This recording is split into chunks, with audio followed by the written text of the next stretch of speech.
কালকে রাত্রে বানিয়েছিলাম চিলি চিকেন আর ফ্রাইড রাইস, তাই ভাবলাম চিলি চিকেনের রেসিপিটা তোমাদের কাছে শেয়ার করে নিই। আমি এখানে সলিড চিকেন নিয়েছি 500 গ্রাম ছোট ছোট পিস করে। পকোড়ার জন্য চিকেনগুলো রেডি করে নেব। দিয়ে দিলাম আদা রসুন আর গুঁড়ো লঙ্কা আর 2টো ডিম দিয়ে দিলাম।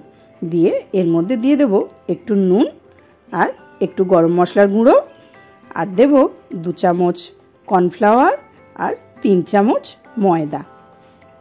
দিয়ে তারপরে দিয়ে দেব অল্প করে গোলমরিচের গুঁড়ো।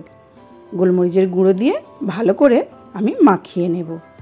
ভালো করে না মাখালে পকোড়াটা কিন্তু ভালো করে ভাজা হবে না, তাই আমি হাত দিয়ে ভালো করে মাখিয়ে নিলাম। এই চিলি চিকেন আর ফ্রাইড রাইস বড় থেকে ছোট আমরা সবাই খেতে ভালোবাসি, তাই কি না বন্ধুরা? তোমরা কারা কারা এই চিলি চিকেন আর ফ্রাইড রাইস খেতে পছন্দ করো কমেন্ট করে জানিও। কিন্তু এখানে আমার পকোড়া মাখার জন্য ভাজার জন্য মাখা হয়ে গেছে। তারপরে আমি কড়াইতে দিয়ে দিলাম সাদা তেল, দিয়ে তারপরে একটা একটা করে চিকেন ওই তেলের মধ্যে দিয়ে দিলাম। তেলটা গরম হলে কিন্তু অবশ্যই দেব। তেলটা গরম হয়ে গেছিলো, আমি পকোড়াগুলো ভেজে নিলাম ভালো করে।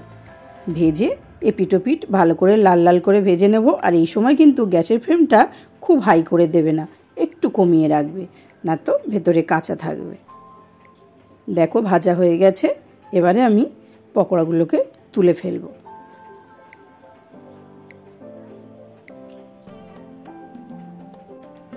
সবগুলো আমি এইভাবে লাল লাল করে ভেজে তুলে নেব। দেখো সবগুলো পকোড়া তুলে নিলাম, নিয়ে ওই তেলটা একটু কমিয়ে নিলাম। পরিমাণ মতো তেল রেখেছিলাম কড়াইতে, তার মধ্যে দিয়ে দিলাম রসুন কুচি আর আদা কুচি, দিয়ে একটু ভালো করে নেড়ে নেব। নিয়ে তারপরে দিয়ে দিলাম কাঁচা লঙ্কা কুচি। কাঁচা লঙ্কা কুচি দিয়েও একটু ভালো করে নেড়ে নেব। আর আমি আগে থেকে কেটে রেখেছিলাম সবুজ ক্যাপসিকাম কিউব করে আর পেঁয়াজ কিউব করে কেটে রেখেছিলাম, সেই পেঁয়াজ আর ক্যাপসিকাম দিয়ে দিলাম। দিয়ে ভালো করে নাড়িয়ে চাড়িয়ে নেব। আর সামান্য পরিমাণে নুন দিলাম, নুন দিয়েও একটু ভালো করে নাড়িয়ে চাড়িয়ে দেব। দিয়ে তারপরে দিয়ে দিলাম আমি এখানে টমেটো কেচাপ দিলাম পরিমাণ মতো। আর দিয়ে দিলাম রেড চিলি সসও পরিমাণ মতো দিয়ে দিলাম। তারপরে দিয়ে দিলাম ডার্ক সয়া সস 1 চামচ। তারপরে দিলাম একটু ভিনিগার, দিয়ে একটু গোলমরিচ দিলাম। গোলমরিচ দিয়ে আরও কিছুক্ষণ একটু ভালো করে নাড়াতে থাকবো। আর আমি আগে থেকে কর্নফ্লাওয়ার অল্প জলে গুলিয়ে রেখেছিলাম।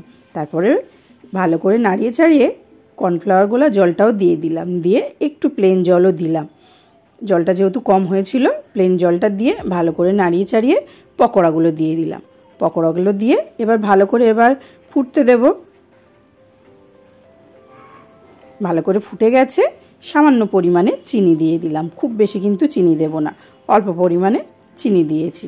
দিয়ে হয়ে এসছে, লাস্টে দিয়ে দিলাম পেঁয়াজ পাতা দিয়ে এবারে আমি নামিয়ে ফেলবো। হয়ে গেছে কিন্তু আমার চিলি চিকেন একদম রেডি। আর ফ্রাইড রাইস তো আগে থেকেই রেডি হয়ে আছে, তাই এবার দেরি না করে চটপট করে খেয়ে ফেলি।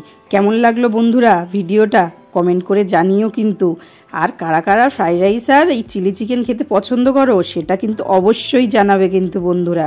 তাহলে টাটা, এখন আমরা খেতে থাকি। আর এই চিলি চিকেন আর ফ্রাইড রাইস পেয়ে মেয়ে তো প্রচুর খুশি। টাটা বন্ধুরা।